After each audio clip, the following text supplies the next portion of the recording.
reach over here and get a rolling pin.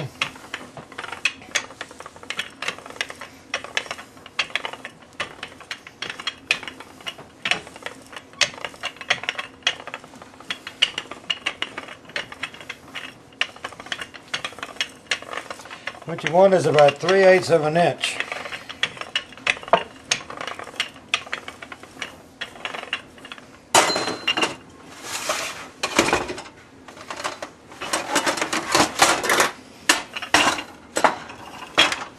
I do have my bride assisting me right now. Now if you want to do little biscuits, the best thing you can do is have some flour in a little cup and do about 3.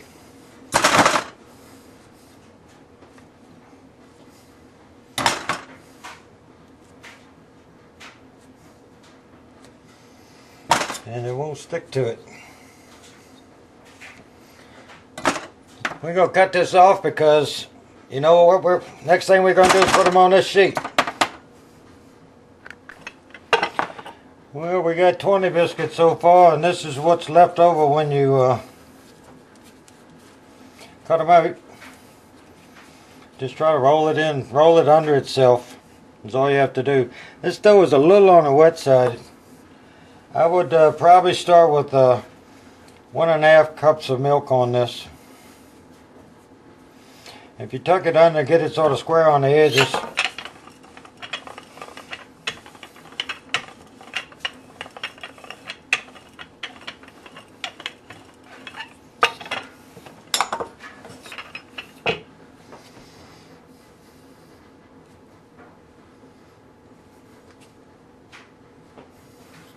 So you got 5 left. Depending on how much dough's left, you could roll it again. This probably isn't enough to do 2. What I generally do, since it's too big for this cutter, I'll put that cutter on it. It might be too big for that one. Yep.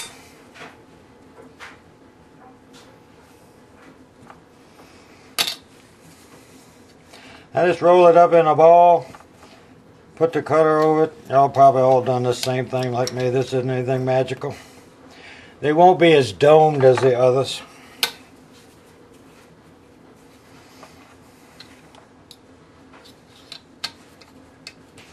Because the others are being cut by this sharp edge. Hopefully I can get them all on here.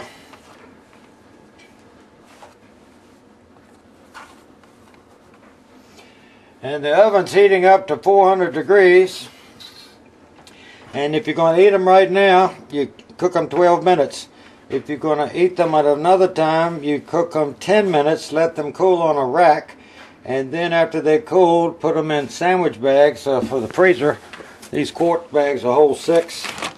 When we give them away for gifts, we write on there 5 minutes at 300 degrees. And when they take these out, if they've had them thawed, but if we just give it to them, they take them home when they eat them the next day or 2. It's just bake them in the oven at 300 degrees for 5 minutes, and it's just like they came out of the oven if you cooked them for the full 12 minutes. And next you'll see them when they're done. Normally when I get going on this, I can have a batch ready and cut and on the tray ready to go in when the other one comes out. I can set the other tray to the side. It'll cool off a little bit, grab a hold of it with a little oven mitten and put it on the drying racks. And then put biscuits on that tray, and every 10 minutes I'm pulling some out of here. Alright, this is the same measurement of everything except it was 1 1/2 cups of milk. And see, this is too dry. It will not hook together. There's a lot of flour down in the bottom and on the edges.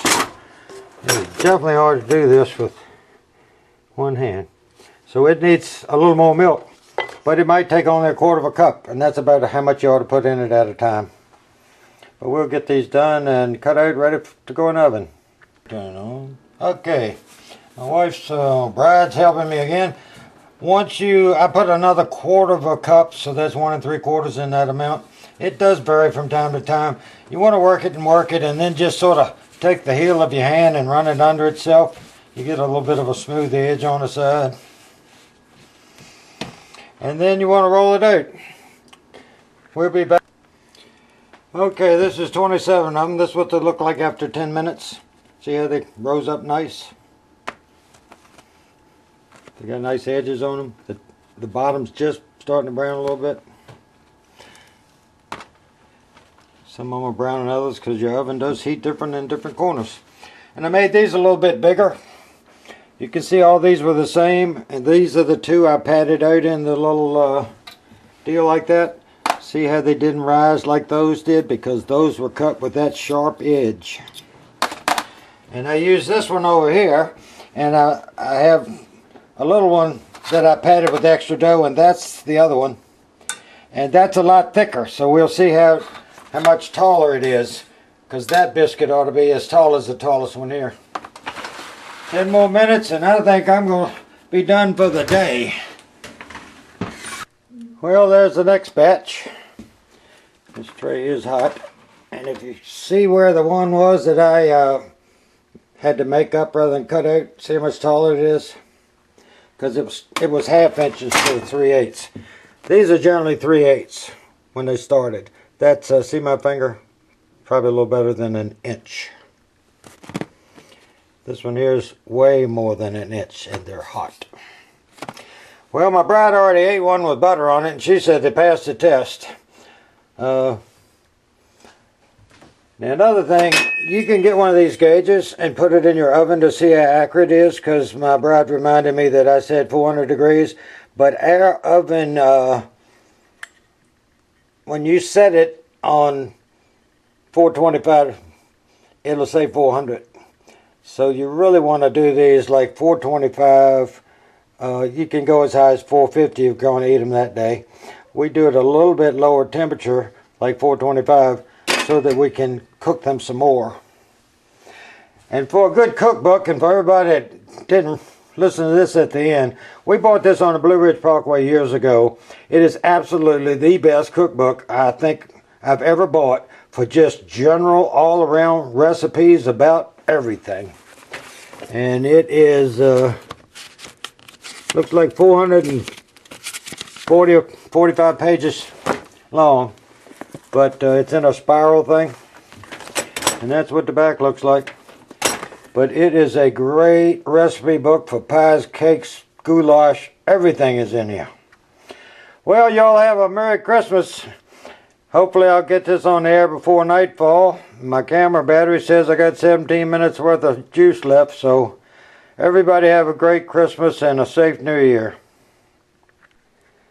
Well, now you got a bit of a mess. We got two of these pans.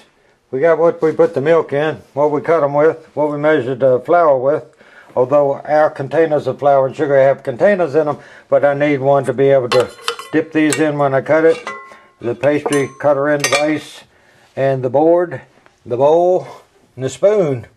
It takes this much mess whether you make 18 of them, or 36 of them, or 72 of them, or 144 of them. But today we're going to end up with about 46, because I've been doing this. It is 4:30 on the East Coast, and I've been fooling with this stuff since about 10:30, and my ankles hurt and my back hurts standing up in this kitchen.